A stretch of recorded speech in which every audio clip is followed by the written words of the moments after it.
हैं, अगर वो छोटी तोपों का इस्तेमाल करते हैं तो हम भी करते हैं। इसलिए करते हैं क्योंकि आप ये ना समझे कि हमारे पास तैयारी नहीं है। हिंदुस्तान अमन पसंद देश है, शांति प्रिय देश है। हम किसी की संप्रभुता को ललकारते नहीं, हम किसी की सत्ता को चुनौती नहीं देते। लेकिन हमारी सीमा में अगर आप घुसेंगे और आप सोचेंगे कि बिना आपको नुकसान पहुंचाए हम छोड़ देंगे, तो ये नहीं होगा।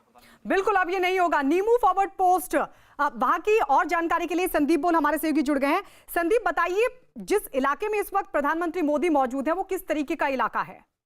देखिए, ये जिस तरीके का इलाका है वो सीधे तौर पर उन सब इलाकों से जो है जुड़ता है जो कि सीधे सीधे जो है चीन के बॉर्डर के साथ लगता है, एलएसी के साथ लगता है। दूसरी बात ये है कि जिस हाइट पे इस वक्त वो मौजूद है, 11,000 फीट के आसपास की हाइट पे मौजूद है, वहाँ पे आम तौर पर जो है किसी भी व्यक्ति को बहुत आसानी से जाने नहीं दिया जाता, क्योंकि वहाँ का क्लाइमेट चेंज होता है। हाइट की वजह से बड़ी दिक्कत होती है, वहाँ एयर प्रॉब्लम है, ऑक्सीजन नहीं होता है वहाँ पर। तो ऐसे में उस जगह पर पहुँचना ही बहुत बड़ी बात होती है। खुद जब प्रधानमंत्री आज सुबह वहाँ से निकले हैं, दिल्ली से निकले हैं और सीधा वहाँ जाते हैं, तो ऐसे में आप समझ सकते हैं कि अपने आप को कितना फिट उन्होंने रखा है कि उस ऐसे हाई ऑल्टीट्यूड पे गए वो, जहाँ पे कि सेना के जवान वहाँ पे तैनात रहते हैं। तो फिलहाल की स्थिति ये है कि जितने भी ऐसे इलाके, क्योंकि पीएम का विजिट जब भी होगा किसी भी फॉरवर्ड बेस पे होगा, वो हमेशा से सुरक्षा के लिहाज को ध्यान में रख के ही किया जाता है। और इसके बारे में बहुत ज़्यादा जानकारी तब तक नहीं साझा की जाती जब तक पीएम उस बेस से निकलकर ना आ जाए। तो फिलहाल की जानकारी ये है कि पीएम जो है उन सब बेसिस से होके आ चुके हैं, उस लोकेशन से होके वापस आ चुके हैं। और बताया जा रहा है कि थोड़ी देर में वो ले के अस्पताल भी पहुंचेंगे, जहां पे कि जो घायल है गलवान में जो हिंसक झड़प हुई थी उसके बाद, तो वो जो है वहाँ से उनसे मिलने भी पहुँचेंगे, इस तरह की खबरें हैं। तो कह सकते हैं कि प्रधानमंत्री अगर उस जगह पर जाते हैं जहाँ पे एक आम आदमी जाने की हिम्मत नहीं जुटा पाता, जहाँ हमारे सेना के जवान, जिस हाइट पे हमारे सेना के जवान वहाँ पे ड्यूटी करते हैं, वो जो है वहाँ पे प्रधानमंत्री पहुँचे, तो आप समझ सकते हैं कि उनका जो जवान है उनका मनोबल कितना हाई हो जाता है। क्योंकि वहाँ की स्थिति ऐसी है, सालों साल जो है लोग जो नज़र नहीं आते हैं, क्योंकि मूवमेंट वहाँ पे है नहीं, हाई ऑल्टीट्यूड एरिया है, सिविलियंस का मूवमेंट उन इलाकों में होता नहीं है आमतौर पर।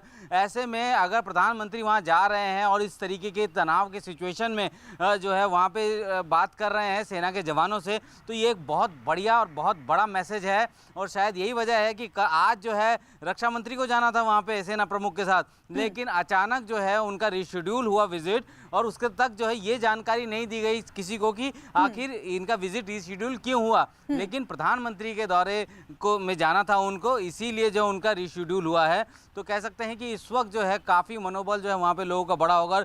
जिस तरीके से इस सरकार ने जो सेना को बढ़ावा दिया है, सेना के साजो सामान को जो है खरीदने का काम जो है तेज़ी से किया है, ये साफ जताता है कि भारतीय जो इलाके हैं उनकी रक्षा के लिए जो भी ज़रूरी कदम है वो सरकार उठाएगी।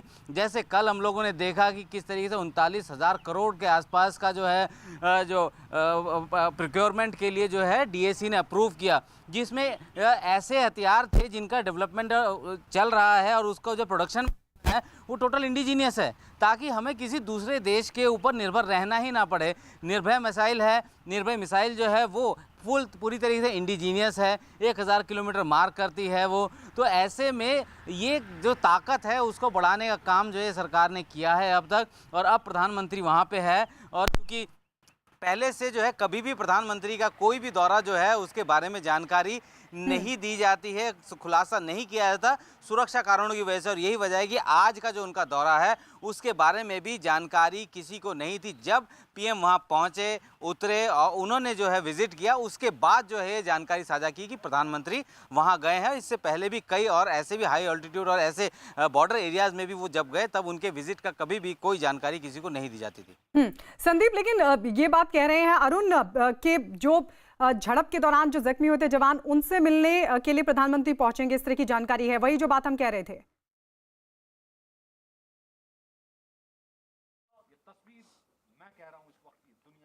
देखिए गायत्री, मैं आपसे कह रहा हूं ना कि प्रधानमंत्री की तस्वीरें और प्रधानमंत्री ने क्या कुछ उनका कार्यक्रम रहा है, इस बाबत सारी डिटेल अभी थोड़ी देर में आप तक जरूर पहुंच जाएगी।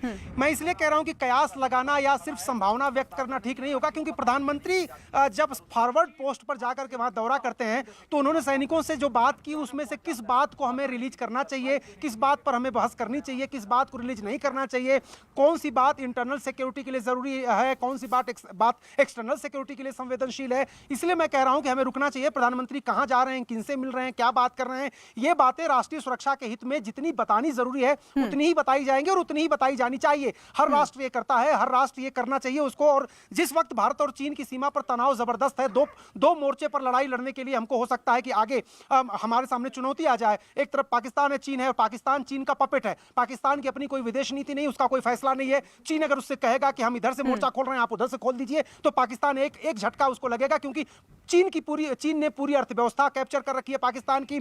चीन ने पूरा जो है उसकी जमीन पर, चाहे और बंदरगाह की बात करिए, सीमा की बात करिए, पाकिस्तान जो ऑक्युपाइड कश्मीर है, जो हमारे कश्मीर को उसने जबरदस्ती कब्जा किया है, गुलाम कश्मीर जिसे कहते हैं, वहां की गतिविधियां हो, अक्साई चीन में गतिविधियां हो, पाकिस्तान का कोई एक तरह से अस्तित्व तो नहीं है उसकी विदेश नीति का या उसकी रक्षा नीति का। पूरी तरीके से वो चीन पर डिपेंडेंट है। चीन के हथियारों को रंग पोत करके अपना बताता है, फायर करता है। चीन की मिसाइल, चीन के टैंक, चीन के जो फाइटर एयरक्राफ्ट हैं। तो इसलिए दो मोर्चों के बीच की जगह है ये लद्दाख। और प्रधानमंत्री ने क्या कुछ रणनीति बनाई है, क्या कुछ बात कही है, क्या वो चाहते हैं, इस बाबत थोड़ी देर में स्थिति साफ होगी। मुझे लगता है कयास लगाना ठीक नहीं होगा। बिल्कुल। कर्नल शैलेंद्र सिंह भी इस वक्त हमारे साथ जुड़ गए हैं। कर्नल साहब, आप किस तरीके से देखते हैं न्यू मूव फॉरवर्ड पोस्ट पर प्रधानमंत्री नरेंद्र मोदी की मौजूदगी को?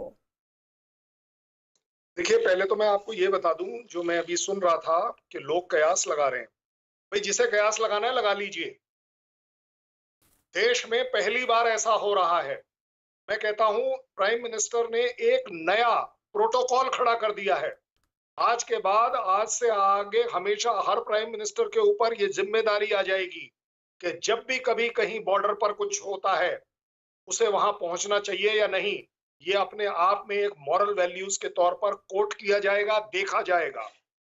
जहां तक बात है जाने की, देखिए, देश ने 130 करोड़ लोगों ने मिलकर प्राइम मिनिस्टर बनाया। प्राइम मिनिस्टर अकेले अगर उधर जाते हैं, वो 130 करोड़ लोगों को रिप्रेजेंट करते हैं। अगर मैं फौज में वहां खड़ा हूं निम्मू में, तो मुझे लगता है ये आदमी अकेला नहीं आया है। ये प्राइम मिनिस्टर अपने साथ 130 करोड़ लेकर आया है। ये जो जज्बा है जाने का, देखिए, प्राइम मिनिस्टर वहां जाएंगे, कोई गोली ज्यादा तेज नहीं चलेगी, कोई स्लो नहीं चलेगी। लेकिन ये जरूर है कि गोली चलाने वाले का दिल एक अलग लेवल पर आ जाएगा। और ये लेवल प्राइम मिनिस्टर ने एक तरह से सबको सरप्राइज कर दिया। और दूसरा, सबसे बड़ी बात, चाइना को बड़ा क्लियर मैसेज है कि अगर हम आगे बढ़कर दोस्ती निभा सकते हैं, तो अगर आपने हमारे ऊपर ये युद्ध थोपा, तो हम इसे भी बहुत अच्छे से निभाना जानते हैं। And we as a leader will always be at the front. Prime minister का विजिट का सबसे बड़ा मतलब ये है। यानी एक बड़ा संदेश। अब कर्नल साहब, ये भी जरा समझाने की कोशिश कीजिए कि जिस तरीके से प्रधानमंत्री पहुंचे, आप बता रहे हैं कि पहली बार है, एक नया तरीके का प्रोटोकॉल खड़ा कर दिया गया प्रधानमंत्री नरेंद्र मोदी की तरफ से। वहां पर पहुंचकर सेना का मनोबल कितना बढ़ेगा, कितना उत्साह बढ़ेगा, वो भी तब जब आर्मी चीफ भी वहां पर मौजूद है, सीडीएस भी मौजूद है, खुद प्रधानमंत्री वहां पर पहुंचे हैं। ऐसे में सेना का मनोबल और उत्साह कितना बढ़ेगा इन सिचुएशन में इस वक्त जो चल रही है? देखिए, जब भी कभी कहीं कुछ होता है, हमारा आर्मी चीफ वहां पहुंचता है। ये हमारा हक है, ये हमारी डिमांड है, ये हमारा प्रोटोकॉल है, ये हमारा कन्वेंशन है। लेकिन प्राइम मिनिस्टर आ जाए, इसका मतलब क्या हुआ कि हमारी पूरी सरकार और पूरा देश और उसकी जनता जिसको वो रिप्रेजेंट करता है, ये आगे बढ़कर आई है। जो पहली बार मैं कह रहा हूं हुआ है कि यस, आज की तारीख में जो वॉर लाइक सिचुएशन वहां क्रिएट कर रखी है चाइना ने, उसमें हमारे देश के हर सैनिक को, मुझे यहां बैठकर लग रहा है, मुझे यहां दिल्ली में बैठ के लग रहा है कि मैं वहां क्यों नहीं हूं, कि यस, मैं देख पाऊं कि मेरा प्राइम मिनिस्टर मेरे साथ आज खड़े होने आया है। बॉर्डर से उसकी दूरी 1 किलोमीटर की हो या 10 किलोमीटर की, ये फर्क नहीं करता। फर्क करता है वो जज्बा कि यस, प्राइम मिनिस्टर वहां आए। वो जज्बा जिसको वो सल्यूट करते हैं, जिसमें मैंने पहले भी कहा कि हमारे सैनिकों में जो एक होड़ लगी हुई है, एक कंपटीशन हो रखा है शहादत देने का। हर आदमी सोच रहा है कि पहले मैं आगे बढ़कर अपनी शहादत दे दूं। और वो शहादत देने वाली फैमिलीज जो पीछे रह जाती हैं, उनका जज्बा देखिए। ये जो विजिट है ना, ये अपने आप में दिखाती है, उन सब के लिए ये सैल्यूट है, उन सब के लिए ये इज्जत की बात है, जो एक देश का प्राइम मिनिस्टर अपनी फिजिकल प्रेजेंस से दे रहा है, लेकिन कन्वे कर रहा है 130 करोड़ लोगों की। अरुण, जो बात कर्नल शैलेंद्र सिंह कह रहे हैं वो कह रहे हैं कि एक नया प्रोटोकॉल प्रधानमंत्री ने खड़ा कर दिया है, क्योंकि देश का प्रधानमंत्री रेयर, जैसा कि आप भी बोल रहे थे कि कोई प्रधानमंत्री उस जगह पर पहुंचे जहां इस तरह की सिचुएशन हो, और सिर्फ प्रधानमंत्री का पहुंचना उनका व्यक्तिगत पहुंचना नहीं बल्कि देश के करोड़ों लोगों की भावनाओं का भी सेना तक पहुंचना है। ये बताना है कि पूरा देश उनके साथ खड़ा हुआ है। देखिए, इसमें कोई छुपी हुई बात नहीं है। प्रधानमंत्री जब चुने गए हैं तो देश के प्रधानमंत्री हैं, पूरी दुनिया में वो 130 करोड़ हिंदुस्तानियों को रिप्रेजेंट करते हैं। सेना अपने स्तर पर भी, सैनिक जो होता है वो उत्साह से लबरेज होता है, वो अपना घर परिवार सब कुछ छोड़ करके, उसे पता होता है कि कभी भी मुझे देश के लिए शहीद होना पड़ सकता है, दुश्मन की गोली कभी भी आ सकती है, मुझे दुश्मन पर कभी भी हमला करना पड़ सकता है। वो ज़हनी तौर पर तैयार रहते हैं हमारे देश के सैनिक अपना शौर्य दिखाने के लिए। लेकिन जब प्रधानमंत्री जैसे बड़े पद पर बैठा हुआ व्यक्ति उनके साथ आकर के घुल मिल के उनसे उनका दुख दर्द पूछता है, उनका उत्साह बढ़ाता है, सीमा पर सैनिकों के साथ उनकी बैरक में लाइन ऑफ एक्चुअल कंट्रोल पर या पाकिस्तान की सीमा पर जब जाकर के उनके साथ बातचीत करता है, तब सैनिक का सीना और गर्व से फूल जाता है कि मैं यहाँ अकेले नहीं हूँ, मेरा परिवार भले ही दूर दराज के किसी गांव में है, लेकिन देश का प्रधानमंत्री जिसको 130 करोड़ लोगों का प्रतिनिधित्व करने का मौका मिला वो मेरे साथ खड़ा है, तो मेरे साथ 130 करोड़ लोग खड़े हैं। एकदम सही जो सेना के अफसर रिटायर्ड आपके साथ हैं वो एकदम सही कह रहे हैं कि सैनिकों का उत्साह सातवें आसमान पर पहुंच जाता है जब प्रधानमंत्री या राष्ट्रपति या कोई भी बड़ा जो हमारे राजनीतिक नेतृत्व का या फिर संवैधानिक पद पर बैठा हुआ व्यक्ति सेना के साथ जाता है, उनके साथ मिठाइयां खाता है, उनको मिठाइयां खिलाता है, त्योहार मनाता है, उनके सुख दुख में शामिल होता है। एकदम सही बात है ये। और फॉरवर्ड पोस्ट पर जो सैनिक होते हैं तैनात, वो बहुत ही कठिन और दुरूह परिस्थितियों में काम करते हैं। हम यहाँ लेह में हैं, हम बदलते हुए मौसम को, यहाँ जो टफ टेरेन है, यहाँ मौसम जिस तरह से बदलता है, सूरज की चमक और रोशनी उसकी कितनी तेज होती है, सियाचिन में कितना बर्फबारी होती है, वहाँ का तापमान क्या होता है, इन मुश्किल दुरूह परिस्थितियों में माँ भारती के एक एक इंच जमीन की रक्षा करने के लिए जो अपने प्राणों की आहुति देने को तैयार है, उसके साथ अगर प्रधानमंत्री खड़े हो जाते हैं तो निश्चित रूप से वो उसका जो उत्साह है वो आसमान पर चला जाता है। अमिताभ जी, क्या एक नया प्रोटोकॉल खड़ा कर दिया प्रधानमंत्री ने यहां पहुंचकर?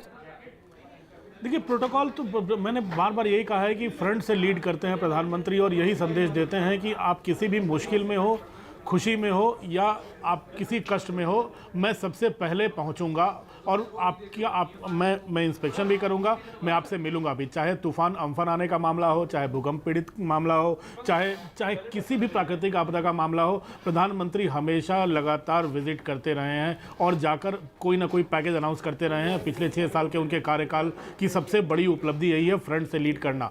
और जहाँ तक चीन के सीमा विवाद की बात है, इस बार भी प्रधानमंत्री ने दिखा दिया है कि वो फ्रंट से ही लीड कर रहे हैं। चाहे सर्वदलीय बैठक बुलाने का मामला हो, चाहे सीमा पर भारत और चीन के सेनाओं के बीच फेस ऑफ का मामला हो, चाहे चीनी सरकार सामान के बहिष्कार का मामला हो, चाहे चीनी सामान के आयात रोकने के लिए तमाम कदम उठाने का मामला हो, चाहे भारत में चीनी निवेश रोकने के लिए सरकारी कदम उठाए जाने का मामला हो, तो ये जो तमाम उपाय कदम उठाए हैं सरकार ने, सब में कहीं ना कहीं फ्रंट से लीड करने वाले प्रधानमंत्री नरेंद्र मोदी की छाप जरूर है। क्योंकि सरकार अब एक सुर में बोलती नहीं है। ऐसा नहीं है कि सरकार ने पुराने दिनों की तरह की सरकार ने एक फैसला लिया और तमाम जो आपके सहयोगी भी हैं, विपक्षी भी हैं, तमाम लोग विरोध करने लगे।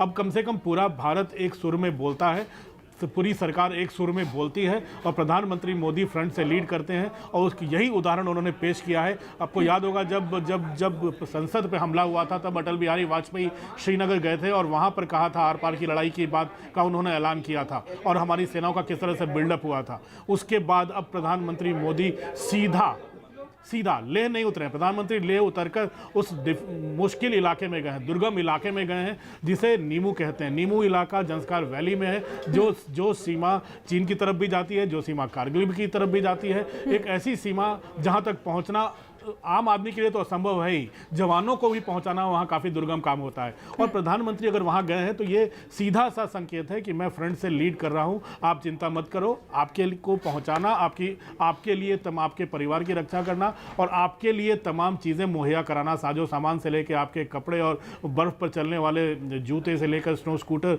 जितनी चीजें जितनी मांगे हो सकती हैं वो पूरी करेंगे। और यही चीज प्रधानमंत्री संदेश देंगे, मुझे लगता है जब अस्पताल में मिलेंगे उसके बाद जब फाइनली इंटरैक्ट करेंगे वहाँ से उड़ने के पहले वैसे भी लद्दाख से 12:30-1 बजे तक सारे विमान उड़ जाते हैं, क्योंकि मौसम इसके बाद दोपहर के बाद बहुत तेज़ी से बदलता है। तो मुझे नहीं लगता है कि इसके बाद प्रधानमंत्री के लिए रुकने का कोई कार्यक्रम होगा 12-12:30 के बाद। लेकिन इतना तो साफ है कि अब प्रधानमंत्री ने दिखा दिया है कि चाहे सीमा पर जंग का मामला हो, चाहे देश की अर्थव्यवस्था का मामला हो, चाहे समाज से जुड़े प्राकृतिक आपदा का मामला हो, हर जगह वो फ्रंट से लीड कर रहे हैं। एक ऐसा उदाहरण पेश कर रहे हैं जो आने वाले पीढ़ियों में जो भी प्रधानमंत्री बनेगा उसके लिए एक उदाहरण का काम करेगा, और उन्हें भी ऐसे फॉलो करने पर मजबूर होना पड़ेगा।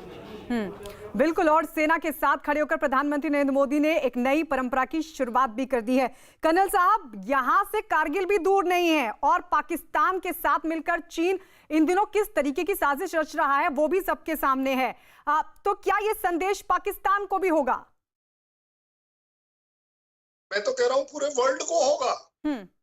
चाइना और पाकिस्तान को ये वार्निंग है, वो इसे लाल झंडा समझें इंडिया की तरफ से, कि अगर एक प्राइम मिनिस्टर विजिट कर रहा है अपने इलाके पर तो 2-3 बातें तो चीन को बड़ी क्लियर होनी चाहिए कि हर वो इलाका जो वो क्लेम कर रहा है कि उसका है, वो उसका हो ही नहीं सकता, क्योंकि एक हमारा प्राइम मिनिस्टर वहां आ रहा है। आपके अगर अंदर दम है, आप अपने प्रेसिडेंट को ले आइए, देखते हैं क्या वो रिस्क लेगा इस बात का। सवाल ही नहीं उठता। जहां तक पाकिस्तान का सवाल है, देखिए पाकिस्तान हमारे लिए कभी भी वरी नहीं था, लेकिन हमारे लिए इरिटेशन था, और ये इरिटेशन बिल्कुल प्रूव हुआ है जब जनरल बिपिन रावत साहब ने भी कहा था कि टू फ्रंट वॉर का सिर्फ मतलब ये निकाला गया था कि अगर चीन कुछ भी करेगा तो वो पाकिस्तान से कुछ ना कुछ जरूर करवा लेगा। तो आज की तारीख में पाकिस्तान के सारे सैनिकों के लिए, देश के लिए ये संदेश बिल्कुल क्लियर है कि अगर हमारा प्राइम मिनिस्टर फॉरवर्ड एरियाज में आ सकता है और वहां के जवान उस फॉरवर्ड एरिया को जो डिफेंड कर रहे हैं, ये समझ लीजिए आखिरी दम तक करेंगे। और किसी हालत में अगर इस बार कहीं कुछ गड़बड़ करी तो कहीं ऐसा ना हो जाए कि हमें आगे बढ़कर आपके इलाके लेने पड़ जाए। जिस तरह का रिस्क प्रधानमंत्री नरेंद्र मोदी ने और जो साहस दिखाया, अरुण, क्या चीन के राष्ट्रपति दिखाएंगे? ये एक तरह से ये भी कहने की कोशिश है, बताने की कोशिश है चीन को कि जिस रिस्क और जिस साहस के साथ भारत का प्रधानमंत्री खड़ा है उस एरिया में जहां पर फेस ऑफ है, जहां वॉर जैसी सिचुएशन चाइना ने खड़ी की हुई है, क्या उनका राष्ट्रपति वहां तक पहुंचने की हिम्मत दिखा पाएगा, जैसा कि कर्नल भी कह रहे हैं? देखिए चीन की जो व्यवस्था है, चीन के जो शासन तंत्र है, उससे हिंदुस्तान की कोई तुलना नहीं है। हम एक लोकतांत्रिक देश हैं, वो एक तरह से तानाशाही के रास्ते पर चलने वाला देश है। वहाँ लोगों को बोलने तक की आज़ादी नहीं है, बात करने की आज़ादी नहीं है, काम करने की आज़ादी नहीं है, सब कुछ राज्य नियंत्रित करता है। हमारे देश में ऐसा नहीं है। यहाँ पर लोगों के पास मौलिक अधिकार है, लोगों के मौलिक कर्तव्य हैं। उनकी सेना में कितने लोग मारे गए आज तक पता चला आपको? दुनिया के किसी व्यक्ति को पता चला कि कितने सैनिक उनके घायल हैं, वो कहाँ एडमिट हैं? उनके घर वालों तक को नहीं पता। वो प्रदर्शन कर रहे हैं कि बता तो दो कम से कम हमारे घर का जो सैनिक फ्रंट पे लड़ रहा था वो जिंदा है भी या नहीं है। तो चीन की जो शासन व्यवस्था है उससे हमारे देश की कोई तुलना नहीं है। हमारे प्रधानमंत्री सीमा पर आ रहे हैं, हमारे प्रधानमंत्री सैनिकों के साथ खड़े हैं। हम पूरी पारदर्शिता के साथ बता रहे हैं कि गलवान घाटी में क्या हुआ। हमारे 20 सैनिकों ने अगर शहादत दी है हिंदुस्तान की जमीन की रक्षा करते हुए, तो वो हमें ये बताने में कोई हर्ज नहीं है। चीन कतई स्वीकार नहीं करेगा। आज की बात छोड़िए, 1962 के स्पष्ट आंकड़े आज तक मौजूद नहीं है कि चीन के कितने शहीद हुए, कितने घायल हुए। तो मैं चीन से बहुत ज्यादा तवक्को, बहुत ज्यादा उम्मीद हमें नहीं है। हमें अपनी तैयारी रखनी है, हमें अपनी सुरक्षा की चिंता करनी है। हमारे प्रधानमंत्री और सेना को एक साथ मिलकर के निर्णय लेना है। हमें फॉरवर्ड पोस्ट पर फॉरवर्ड प्लान बनाना है जाकर के, और हम किस तरह से आने वाली चुनौतियों का सामना करेंगे, किस तरह से निपटेंगे, उसकी रणनीति बनानी है, उसकी तैयारी करनी है। चीन क्या करेगा क्या नहीं करेगा, मुझे लगता है बहुत ज्यादा उसको तवज्जो देने की जरूरत नहीं है। हम तैयार रहेंगे तो चीन कुछ भी कर ले, हम जवाब दे देंगे। बिल्कुल, कुछ भी कर ले चीन, हम उसका जवाब दे देंगे अगर तैयारी पूरी है। संदीप भी हमारे साथ लगातार बने हुए हैं। संदीप, आपके पास अभी कोई अपडेट? देखिए, अपडेट यही है कि जिस भी तरीके की वहाँ पे प्रधानमंत्री बात करेंगे, या ख़ास तौर पे कि वैसे तो बिल्कुल सीधे तौर पर जो है पीएम हर उस ज़रूरत के बारे में जानकारी लेते हैं, लेकिन जो अब आम जो सेनाओं के साथ बात करेंगे, सैनिकों के साथ बात करेंगे, तो बहुत सारी ग्राउंड की चीज़ें जो हैं वो पता लगती है, फर्स्ट हैंड जो है जानकारी उनको मिलती है कि क्या उनको ज़रूरत है, क्या होना चाहिए, तो उसके हिसाब से भी आगे कार्रवाई हो सकती है। लेकिन अभी फिलहाल बताया जा रहा है कि वो अस्पताल जा सकते हैं, जहाँ पे कि उन घायल जो सैनिक हैं जो कि गलवान में हिंसक झड़प में घायल हुए थे, 18 सैनिक ऐसे हैं जो कि उस ले के अस्पताल में हैं मौजूद, और जो अभी फिलहाल रिकवरी के स्तर पर है, और वहाँ जा सकते हैं। प्रधानमंत्री उनसे मिल सकते हैं, बातचीत कर सकते हैं। इससे पहले पिछले हफ्ते ही जो है जो सेना प्रमुख है वो गए थे, उन्होंने भी मुलाकात की थी। तो कह सकते हैं कि अभी जो कार्यक्रम है वो जो है एग्जैक्ट कार्यक्रम जो है कभी प्रधानमंत्री का, खासतौर पर जब इस तरीके के सिचुएशन में इस तरीके से फॉरवर्ड बेस पर प्रधानमंत्री जाते हैं तो कभी भी उनका कार्यक्रम जो है वो रिवील नहीं किया जाता है। पहले जब वो कार्यक्रम पूरा कंप्लीट हो चुका होता है उसके बाद ही जो है आगे जो है जानकारी दी जाती है। सेना की तरफ से भी, चूँकि ये पूरा इलाका सेना जो है वो कोऑर्डिनेट कर रही है, पूरे विजिट को कोऑर्डिनेट कर रही है। लेकिन कल शाम से हम लोगों ने पूछना शुरू किया था, सेना ने एक शब्द भी जो है इस पर कुछ नहीं बोला कि कौन कब जाने वाला है, क्योंकि कल रक्षा मंत्री को जाना था। रक्षा मंत्री का जो ले दौरा था वो एकदम से टला, और उसके बाद जब उसके बारे में जानकारी ली गई तो बहुत ज़्यादा सटीक जानकारी नहीं दी जा रही थी। यानी कि कल रात से, कल दोपहर से ही जो है ये प्रोग्राम जो है तय होना शुरू हो गया था प्रधानमंत्री का कि वो जो है ले जाएंगे। और देखते देखते जो है 12 बजे के आसपास, 12-1 बजे के आसपास जो है ये खबर आई कि जो रक्षा मंत्री है राजनाथ सिंह, उनका दौरा जो है रीशेड्यूल हो गया है।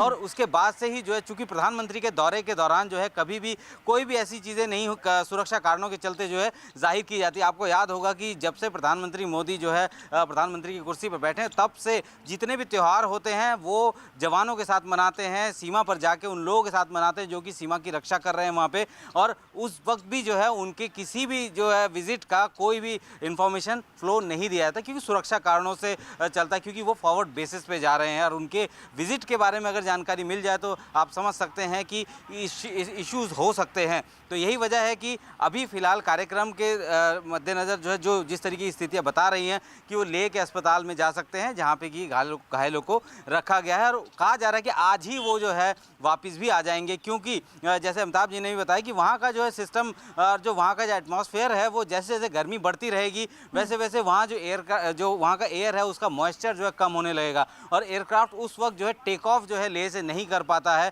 और यही वजह है कि मौसम को भांपते हुए, मौसम को देखते हुए जो है प्रधानमंत्री जो है उम्मीद की जा रही है कि जल्दी जो है लेह से अपना विजिट जो पूरा करके निकले, और शाम तक या दोपहर तक जो है वो दिल्ली भी वापस आ सकते हैं। इस तरह का विजिट कर्नल साहब, क्या ये पहली बार है कि देश का प्रधानमंत्री इस तरह की सिचुएशन में, इस तरह के इलाके में पहुंच रहा है?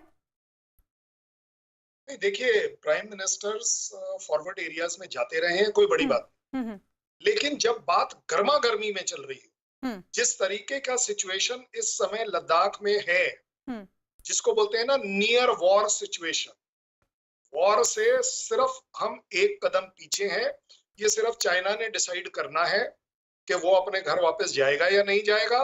अदरवाइज हमारे ऊपर अगर वो वॉर थोपने को तैयार है तो आज की तारीख में एक प्राइम मिनिस्टर लद्दाख में बैठकर, खड़े होकर बता रहा है। क्योंकि देखिए, वैसे अगर चाइना बोलता, चाइना तो बोलेगा कि मेरा पूरा लद्दाख अपना है। तो मेरा जब सवाल था, वो सवाल ये था कि भाई अगर आपका है तो आपका प्रेसिडेंट क्यों नहीं आता लद्दाख? हमारा अपनी जमीन है, हमारा प्राइम मिनिस्टर, हमारे 130 करोड़ लोग, हमारी सेना उस पर खड़े होकर बिल्कुल अपना हक बता रही है आपको। आप में हिम्मत है तो आगे आकर दिखाइए, पहली बात। दूसरी बात, मैंने जब कहा कि ये एक नया प्रोटोकॉल बन गया, ये नया प्रोटोकॉल आज के बाद आगे के प्राइम मिनिस्टर्स के लिए हो गया। जब भी कभी किसी भी तरह के बॉर्डर से रिलेटेड डिस्प्यूट्स होंगे, उस प्राइम मिनिस्टर को 2 बार नहीं 10 बार सोचना पड़ेगा कि मैं वहां जाऊं या ना जाऊं, क्योंकि प्रेसिडेंस कहेगा कि उसे जाना चाहिए।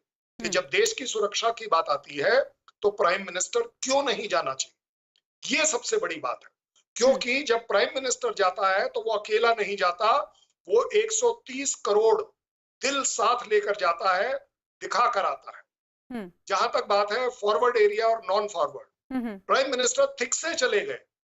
थिक से जाने का मतलब है कि आप ये समझ लीजिए कि बिल्कुल आप बॉर्डर के पास पहुंच रहे हैं। निम्मू में शायद फिर भी बेनिफिट ऑफ डाउट दे दूं, क्योंकि वो ले के साथ है कि चलिए जी बिल्कुल फॉरवर्ड एरिया नहीं, मान लिया। लेकिन जब एक प्राइम मिनिस्टर जाता है तो दीज आर सेरेमोनियल जेस्चर्स।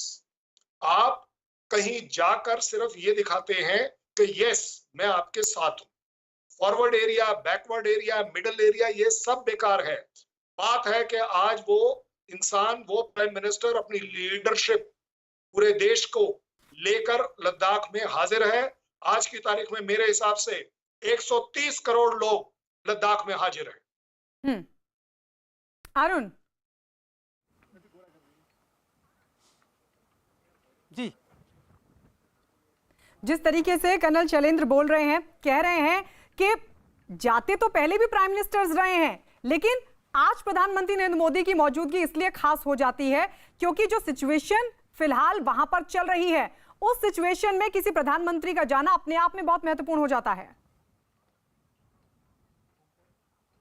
देखिए, प्रधानमंत्री जैसे बड़े पद का कोई बॉडी लैंग्वेज हो, कोई दौरा हो, उसके अलग अलग समय पर अलग अलग मायने होते हैं। यही अगर शांति होती है एलएसी पर और प्रधानमंत्री यहाँ आते तो शायद इतनी बड़ी बात ये नहीं मानी जाती, लेकिन चूंकि तनाव है, ऐसे में एक संदेश जाता है। प्रधानमंत्री हर बात मुंह से बोल के ही नहीं बताते हैं, उनकी भाव भंगिमा, उनका बॉडी लैंग्वेज, उनके कदम, उनके फैसले, इन सब का विश्लेषण करना पड़ता है और तब आप किसी नतीजे पर पहुंच पाते हैं कि उसका मतलब क्या है। इतना आसान अगर कूटनीति की भाषा होती तो सब लोग कूटनीति के बन जाते।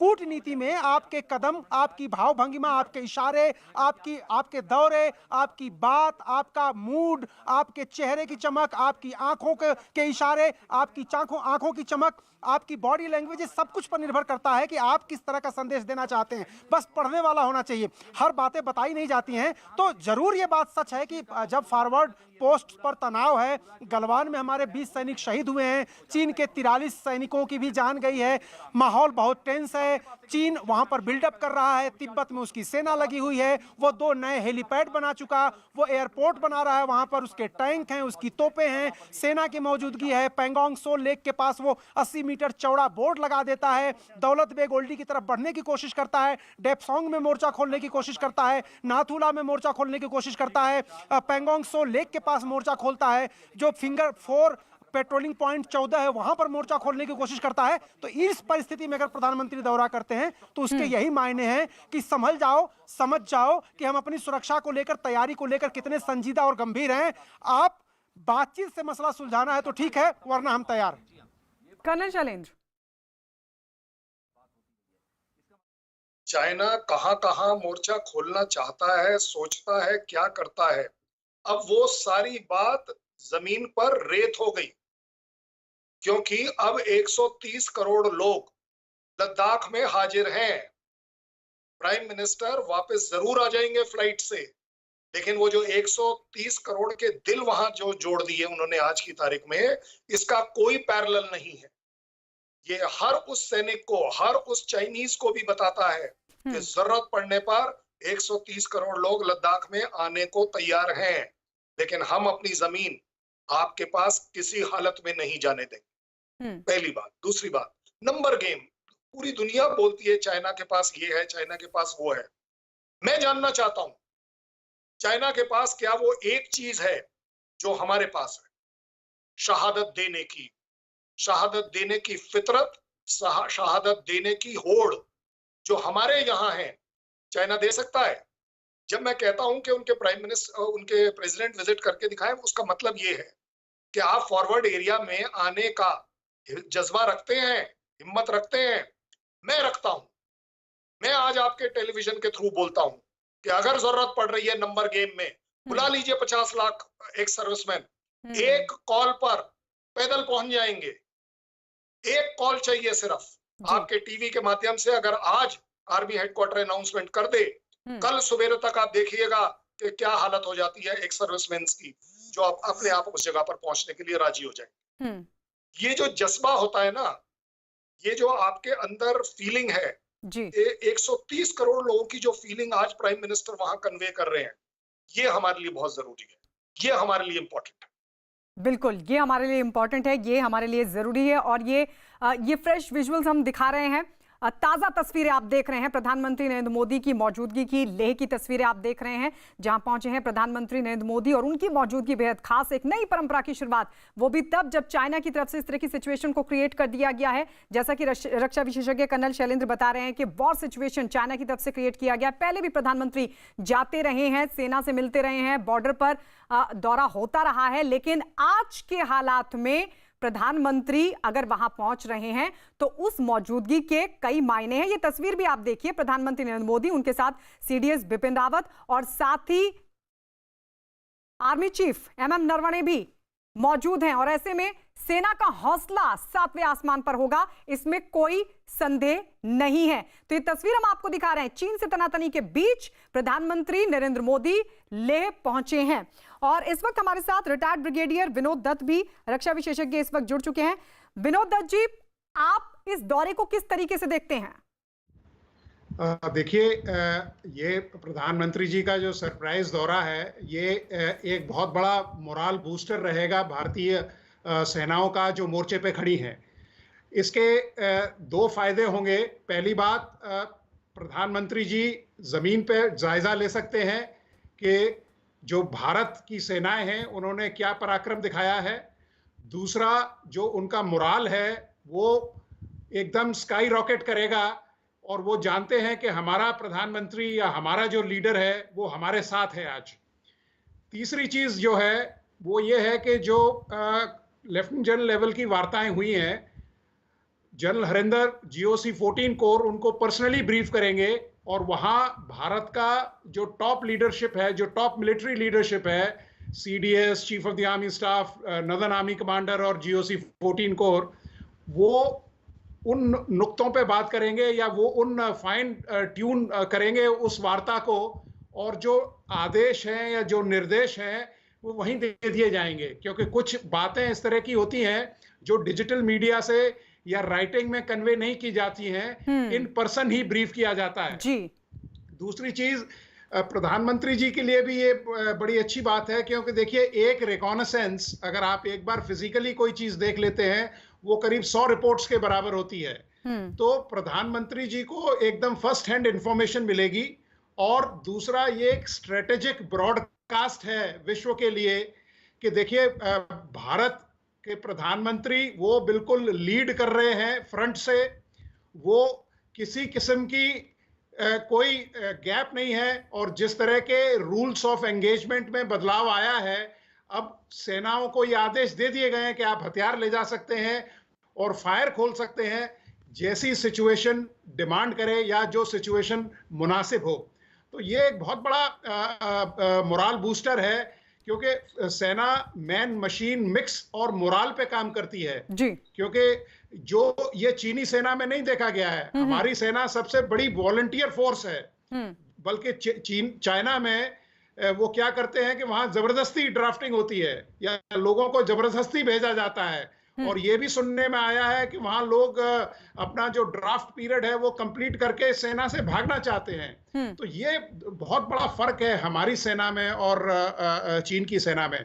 और प्रधानमंत्री जी का ये दौरा लोगों का मोरल बूस्ट करेगा और इससे कई गुना शक्ति हमारी बढ़ेगी। ब्रिगेडियर साहब, बहुत महत्वपूर्ण बातें आपने बताई। अमिताभ जी, इन बातों के साथ मैं आपके पास आ रही हूँ। जिन 3 बातों का जिक्र किया रिटायर्ड ब्रिगेडियर विनोद दत्त ने, उन्होंने कहा कि कुछ बातें ऐसी होती हैं जिनको आप राइटिंग में नहीं दे सकते, आप डिजिटल के माध्यम से नहीं पहुंचा सकते, वो सीधे यानी डायरेक्ट कन्वे करनी होती है। उस लिहाज से अहम दौरा उन्होंने जिक्र किया कि प्रत्यक्ष तौर पर खुद प्रधानमंत्री उस सिचुएशन को जानने के लिए पहुंचे हैं जो अभी तक उनको बताई जा रही थी।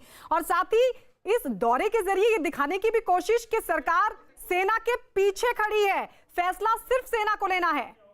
अमिताभ जी, आ रहे हैं आपके पास, ये तस्वीर अपने दर्शकों को दिखा दें। ये सीधी तस्वीर हम आपको दिखा रहे हैं जहां पहुंचे हैं प्रधानमंत्री नरेंद्र मोदी और वहां पर जो सिचुएशन है उसका जायजा ले रहे हैं। अमिताभ जी, देखिए, प्रधानमंत्री जायजा तो ले रहे हैं, लेकिन जो आपने सवाल पूछा वो हम लोग तो बार बार वही कह रहे हैं कि प्रधानमंत्री ने सीधे सीधे और जो हमारे CDS हैं, हमारे सेना के प्रमुख हैं, तमाम लोगों की बैठक जो हुई थी चीन के साथ तनातनी के बाद, फेस ऑफ के बाद, उसमें यही तय हुआ था कि सेना जो ग्राउंड जीरो पर हमारे खड़ी है उसको अधिकार दे दिए गए हैं कि वो कम से कम उसे पूछना ना पड़े अपनी गतिविधियों को, चाहे एक्शन को काउंटर एक्शन करने के लिए। वो तो ताकत इस बारी चीन के साथ फेस ऑफ के बाद भारत ने पहले ही दे दी है। दूसरी जो सबसे महत्वपूर्ण है, कल जो रक्षा मंत्रालय ने जो 39,000 करोड़ और 40,000 करोड़ रुपए के लिए रक्षा सौदों को मंजूरी दी है रक्षा मंत्री ने, ये सबसे बड़ी बात है। तीसरा, जो प्रधानमंत्री खुद वहां पर गए हैं, खुद सेना के साथ खड़े हैं। सेना के पीछे क्या होता है, सेना को ये भी जता रहे हैं कि हम आपके साथ खड़े हैं, आप आगे बढ़ो, आपको जो भी जरूरत हो हम पूरी करेंगे, आपका मनोबल हम गिरने नहीं देंगे। कम से कम मनोबल बढ़ाने का काम प्रधानमंत्री ने किया है, खासकर उन दुर्गम इलाकों में जहां हमारी सेना लगातार पेट्रोलिंग कर रही है, जहां हमारी सेना मुस्तैद खड़ी है। चाहे कोई भी मौसम आए, उस इलाके का मौसम भी हर कोई जानता है किस तरह से तापमान -20 डिग्री और उससे भी ज़्यादा गिरता चला जाता है सियाचिन और इन तमाम बर्फीले इलाकों में। तो ये इन तमाम मौसम को भी झेलना किसी भी सेना के लिए आसान नहीं होता। और प्रधानमंत्री का खुद वहाँ जाना, उस दुर्गम इलाके में जाना, नीमू वैली में जाना, जहाँ पर जो 11,000 फीट समुद्र तल से ऊपर है, ये बहुत बड़ा संदेश है कि पूरी सरकार और पूरा देश सेना के साथ खड़ा है, पीछे नहीं, कम से कम साथ खड़ा है। और आप लोग आगे बढ़ो, हम सब आपके साथ, पूरे देश की जनता चीन के साथ आर पार की लड़ाई लड़ेगी। सैन्य स्तर पर पूरी मुस्तैदी। कर्नल शैलेंद्र जी, मैं आपके पास आ रही हूं। आप सैन्य स्तर पर पूरी मजबूती के साथ खड़े हैं, आर्थिक मोर्चे पर भी चोट देने की कोशिश भारत ने चीन को की है, कुछ करार को रद्द करने के बाद चीन की कंपनियों के खिलाफ कुछ एक्शन लेकर। आप इसको किस तरीके से देखते हैं? ये कितनी बड़ी चोट चीन के लिए होगी, और क्या जिस प्रेशर को क्रिएट करने की कोशिश हमारी तरफ से, उस प्रेशर में आएगा चीन? हालांकि वहां की तरफ से ये बार बार ग्लोबल टाइम्स की तरफ से कहा जा रहा है कि एक बड़ा नुकसान चीन को पहुंचा है भारत के इस कड़े कदम के बाद। देखिए, सच्चाई को फेस जरूर करना चाहिए। इकोनॉमिकली जो भी अभी हमने किया है, ये सिर्फ शुरुआत है। आप पिछले आधे घंटे से देख रहे होंगे कि मैं हमेशा बात कर रहा हूँ जज्बे की। जी, जज्बा क्या है? जज्बा यह है कि इस बार हम चाइना को इकोनॉमिकली भी चोट पहुंचाएंगे। आपने 50-60 अगर ऐप बंद कर दिए, उससे चीन की इकोनॉमी बंद नहीं होगी, ये हमें भी मालूम है। ये समझदारी है, हमें पता होना चाहिए। लेकिन हमने शुरुआत करी है, और शुरुआत में चाइना तिल मिला गया। और अब वो क्या कोट कर रहा है कि जी वो WTO में आप उसके खिलाफ जा रहे हो। भाई, WTO में केस लड़ लेंगे। हरीश साल्वे साहब को बोलेंगे चलिए साहब वहां पर भी चलकर केस लड़ लेते हैं और देख लेते हैं कि कौन कितना सही है, कितना गलत है। क्योंकि अगर WTO तुमने पढ़ा हुआ है तो हमने कम नहीं पढ़ा हुआ है। हमारे को भी पता है कि WTO में बिल्कुल क्लैरिटी के साथ लिखा हुआ है कि वो देश जिनके साथ आपकी लड़ाई है, आप उसके साथ उसके ट्रेड बंद कर सकते हैं। कहीं नहीं लिखा कि आप एक तरफ तो मेरा लैंड पकड़ ले और दूसरी तरफ से मैं आपको पैसे देता रहूं ट्रेड में कि हाँ जी आप उसी से हथियार खरीद के मेरे खिलाफ इस्तेमाल कर लें। कहाँ लिखा है? और अगर लिखा है, अगर किसी ने लिख भी दिया है, हम एज इंडियंस उसे चैलेंज करते हैं, आ जाइए कोर्ट में बात कर लेते हैं। लेकिन चाइना को ये वाली चोट पहुंचाने का जो जज्बा स्टार्ट हुआ है, ये रुकना नहीं चाहिए। मेक इन इंडिया के ऊपर आपका भरोसा बढ़ना चाहिए, सपोर्ट होना चाहिए। मुझे बता दीजिए, मार्केट के अंदर कितने दुकानदार ऐसे हैं जो अपने गेट के बाहर ये लिखते हैं be Indian and buy Indian. जी, मैं तो नहीं बोल रहा कि आपने चाइना बायकॉट किया या नहीं किया। मैं सिर्फ ये बोल रहा हूं कि I am Indian, I will buy my Indian stuff, it is my choice. जो एक्टर एक्ट्रेसेस चाइनीज प्रोडक्ट के लिए एडवर्टाइज कर रहे हैं, मैं अगर उनकी मूवी नहीं देख रहा हूं, मेरी मर्जी है जी। लेकिन ये स्टार्ट होना चाहिए, और ये स्टार्ट अपने आप अब जब हुआ है तो इसका मोमेंटम बढ़ेगा। इसका खामियाजा चाइना को भुगतना पड़ेगा। क्योंकि कब तक, देखिए सरकार अपने तरीके से काम करेगी, लेकिन आपको, मुझे और जनता को रुकना नहीं है इस बात पर। इस बात को आगे बढ़ाना है, और चाइना को चोट लगेगी, जरूर लगेगी। ये जो हाई हेडेडनेस चल रही है, ये सिर्फ इसलिए चल रही है, ये जो दिमाग हाई हो रखे हैं, क्योंकि पैसा है तुम्हारे पास, तुम इकोनॉमी कंट्रोल कर रहे हो वर्ल्ड में 10। ठीक है, कर्नल साहब आएंगे आपके पास। अरुण, एक बड़ी जानकारी मिल रही है कि इस लेह दौरे के फौरन बाद प्रधानमंत्री मोदी गृह मंत्री के साथ बैठक करेंगे। गृह मंत्री के साथ साथ रक्षा मंत्री भी मौजूद रहेंगे, NS से अजीत डोभाल भी मौजूद रहेंगे, विदेश मंत्री भी मौजूद रहेंगे। देखिए, प्रधानमंत्री जब फॉरवर्ड पोस्ट का दौरा करने आते हैं तो उस दौरे का मकसद होता है यहां से जाने के बाद रक्षा मंत्री और जितने भी लोग कंसर्न हैं, जितने भी लोग देश की रक्षा सुरक्षा की नीति बनाते हैं, जानकारी रखते हैं, फैसलों में भागीदारी उनकी है, उन सबके साथ एक फॉरवर्ड प्लानिंग बनानी पड़ती है। प्रधानमंत्री यहाँ आए हुए हैं, जब सिचुएशन इतनी टेंस है, तनाव की स्थिति है, तो प्रधानमंत्री यहाँ सिर्फ हालात का जायजा ही लेने नहीं आए हैं, वो चीज़ों को समझ करके। और मैं आपको जब बताऊं, हमारे ठीक पीछे जो एयरपोर्ट है, वहाँ पर प्रधानमंत्री यहाँ के जो अधिकारी हैं, जो यहाँ के कमांडर हैं, उनके साथ भी बातचीत कर रहे हैं। यानी एक मुकम्मल तस्वीर लेके यहाँ से जाएंगे, एक मुकम्मल जानकारी लेके जाएंगे कि हम कहाँ हैं, चीन कहाँ है, कहाँ वो एरियाज हैं जहां पर विवाद है, जहां तनाव है। और वो ब्रीफिंग पहले भी लेते थे, लेकिन वो दिल्ली में जब बैठ करके ब्रीफिंग लेते थे तो जो हेलीकॉप्टर से चीजें दिखती हैं, जब हम यहाँ लेह में हैं, जो चीजें हमें समझ में आ रही वो दिल्ली में बैठ के समझ में कभी नहीं आ सकती। और इसलिए प्रधानमंत्री जब यहाँ आए हैं, कोर कमांडर से लेकर के और सेना प्रमुख तक सबसे बातचीत कर रहे हैं, फॉरवर्ड पोस्ट पे दौरा कर लिया उन्होंने, तो जाहिर सी बात है दिल्ली लौट करके जो जितने बड़े रक्षा मंत्री से लेकर के और जितने बड़े लोग भागीदारी जो करते हैं सुरक्षा और राष्ट्रीय सुरक्षा में, उन सबके साथ बैठक करेंगे। क्योंकि ये लड़ाई इतनी छोटी नहीं है। मैं बार बार कह रहा हूं कि कम से कम सितंबर तक के लिए जेहनी तौर पर आप तैयार रहिए कि तनातनी सीमा पर रहेगी। उसकी वजह है तीन बार कोर कमांडर स्तर की बातचीत हो चुकी है। बातचीत की मेज पर चीन हमेशा मान जाता है, चाहे मोल्डो की बात हो चाहे चुशुल की बात हो, कि हाँ ठीक है हम डिसएंगेजमेंट करेंगे, हम अपनी सेना को एक्चुअल पोजीशन पर ले जाएंगे। लेकिन जैसे ही बाहर निकलता है क्या करता है? 6 जून को जो बातचीत हुई थी उसमें भी तैयार हो गया था।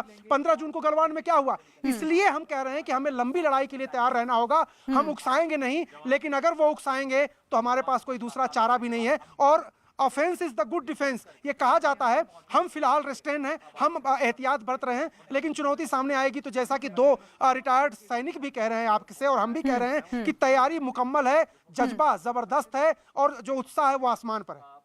इस बैठक के बाद क्या स्ट्रैटेजी में बदलाव होगा? दोनों रक्षा विशेषज्ञ हमारे साथ जुड़े हुए, लेकिन उससे पहले संदीप के पास चलते हैं। संदीप, जो बैठक होगी जिसका जिक्र किया जा रहा, कहा जा रहा है कि लेह दौरे के फौरन बाद प्रधानमंत्री नरेंद्र मोदी बैठक बुलाने वाले हैं। गृह मंत्री, रक्षा मंत्री, विदेश मंत्री एनएसए डोभाल भी इसमें मौजूद रहेंगे। उसके बारे में आपके पास क्या अपडेट?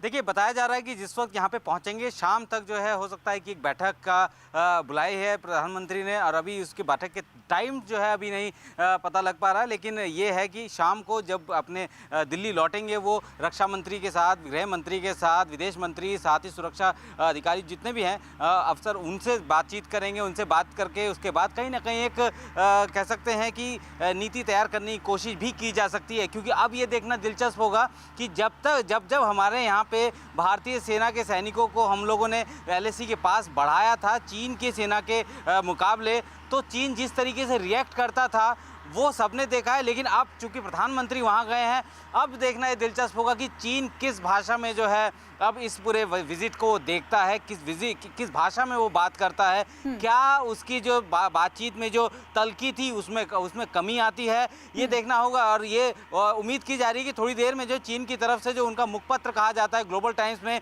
इससे संबंधित कोई ना कोई खबर ज़रूर छपेगी और उसमें जो है साफ हो जाएगा कि चीन ने इस तनाव के दौर में जब प्रधानमंत्री लेह का दौरा कर रहे हैं तो ये कितना इम्पैक्टेबल रहा है, कितना असर जो है पड़ेगा। क्योंकि जो दोनों देशों के जो कमांडर लेवल की बातचीत है उसमें जो है कई सारी चीज़ों पर सहमति हुई, लेकिन सहमति ज़मीन पर नहीं उठ पाई।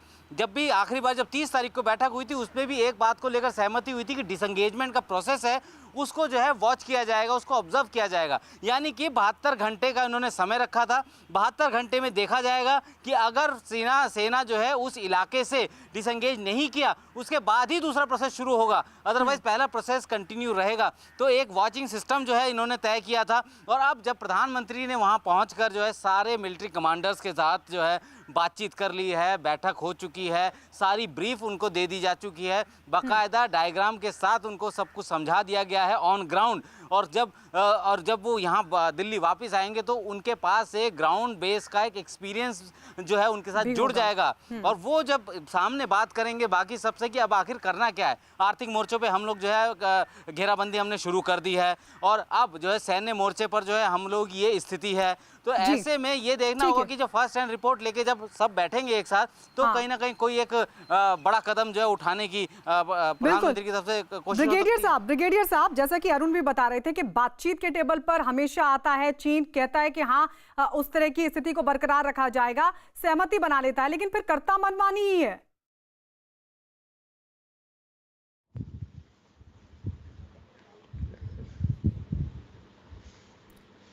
विनोद दत्त जी,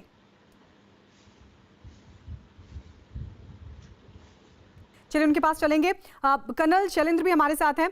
कर्नल शैलेंद्र, बार बार बातचीत, कई राउंड बातचीत हो चुकी है, लेकिन उसके बावजूद भी मनमानी चीन की तरफ से की जाती है। और यही वजह है कि आज के जो हालात हैं वो जस के तस बने हुए हैं। कई दौर की बातचीत के बाद भी हम चलेंगे अपने गेस्ट के पास, लेकिन तस्वीरें भी लगातार दिखाते चले प्रधानमंत्री नरेंद्र मोदी की, वो तस्वीरें, उस मौजूदगी की तस्वीरें जो कई मायनों में खास है।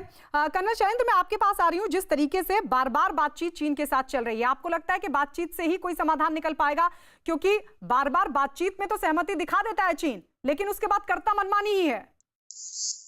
देखिए, मैं आपको बड़ी जिम्मेदारी से ये बात बता सकता हूं, बातचीत जरूर होनी चाहिए। इवन जब लड़ाई चल रही होती है दो देशों में, तब भी बातचीत हो रही होती है, और बातचीत ही एक्चुअली अल्टीमेट सॉल्यूशन होता है। लेकिन बातचीत आप कभी ठीक से नहीं कर पाएंगे जब तक आप एक पोजीशन ऑफ स्ट्रेंथ पे ना हो, पोजीशन ऑफ एडवांटेज पे ना हो। आप जब बैठे किसी के साथ, तो आप एक उस पावर के साथ हो जो कि आजकल इस समय, आप बताइए चाइना क्यों बात कर रहा है आपसे? क्योंकि उसे दिख रहा है सामने इतनी फौज डिप्लॉयड है, eye ball to eye ball चल रहा है मामला। सैनिक के सामने सैनिक खड़ा है, टैंक के सामने 10 टैंक खड़े हैं, गन के सामने 50 गन खड़ी हैं, आपके एक हेलीकॉप्टर के सामने 10 हेलीकॉप्टर खड़े हैं। आप अगर एक तरफ से अपने फाइटर एयरक्राफ्ट की पेट्रोलिंग कर रहे हो, तो यहाँ 10 पेट्रोलिंग करने वाले एयरक्राफ्ट हैं, दिखता है सब।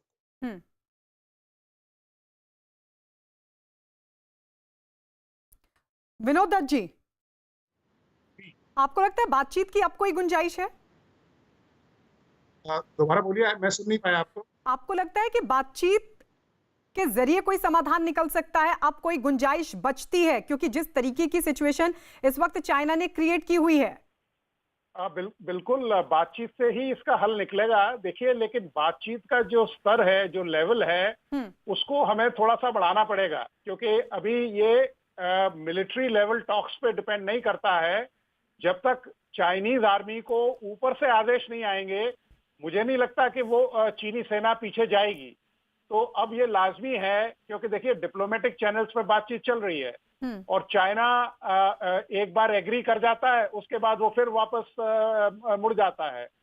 दूसरी चीज आप ये देखिए कि जो इन्होंने रेसिप्रोकेटरी जो इंट्रूजन किया है, जो कई जगह किया है, तो चाइना का एम यही है कि वो एक जगह तो सुलह कर लेगा या एक जगह अपनी सेना वापस ले लेगा, बाकी जगह वो आपसे जो ऑफसेट हैं उनको मांगेगा।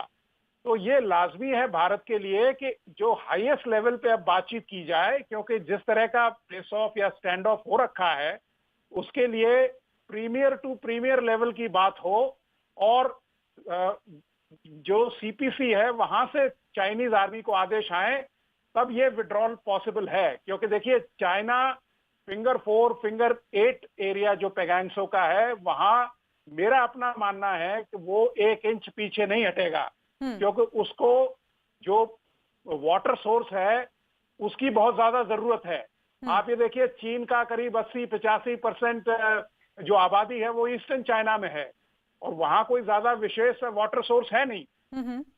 तो उसका जो इंटरेस्ट है, जो एसएसएन में है या जो दौलत बेग ओल्डी में है, वो इंडस का पानी, पैगांगसो का पानी, इस सब की जरूरत है। तो अब जो लाजमी चीज है या जो चीज बहुत इंपॉर्टेंट है वो ये है कि हाईएस्ट लेवल पे बातें हों, और जो बातें हों वो ग्राउंड पे ट्रांसलेट हों। ये नहीं कि आज रूल्स ऑफ डिसएंगेजमेंट हम डिसाइड करते हैं lieutenant general to lieutenant general talks में, और कल चीन उनका खंडन कर देता है। तो अब ये मजाक बहुत हो चुका, 3 वार्ताएं हो चुकी हैं, 10-10, 12-12 घंटे की वार्ताएं हुई हैं। तो अब ये चाहिए कि जो डिप्लोमेटिक चैनल्स हैं वो, और जो गवर्नमेंट टू गवर्नमेंट टॉक्स हैं, उन पे सीरियसली और संजीदा तौर से बातें हों, जिससे कि एक्शन ग्राउंड पे कन्वर्ट हो सके, ग्राउंड पे तब्दील हो सके। हमारे साथ विंग कमांडर अभिषेक मतिमन भी जुड़ गए हैं। अभिषेक मतिमन जी, क्या आप भी इसी तरीके से देखते हैं जैसे कि रिटायर्ड ब्रिगेडियर विनोद दत्त कह रहे हैं कि डिप्लोमेटिक चैनल के जरिए तो बातचीत हो, अब गवर्नमेंट टू गवर्नमेंट टॉक भी होनी चाहिए, और जो अब तक मिलिट्री लेवल की बातचीत चलती रही है, अब उससे हाईएस्ट लेवल की बातचीत हो, उसके बाद ही समाधान संभव है? देखिए, अगर आप मुझे 2 मिनट का वक्त देंगे ये पूरे सिनेरियो को एक्सप्लेन करने का, तो मैं इसको इस विषय पर अपना पूरा का पूरा एनालिसिस आपको बताऊं। जी। हुआ क्या है कि इस पूरे एपिसोड को जो आप देख रहे हैं, जो करीब मई लास्ट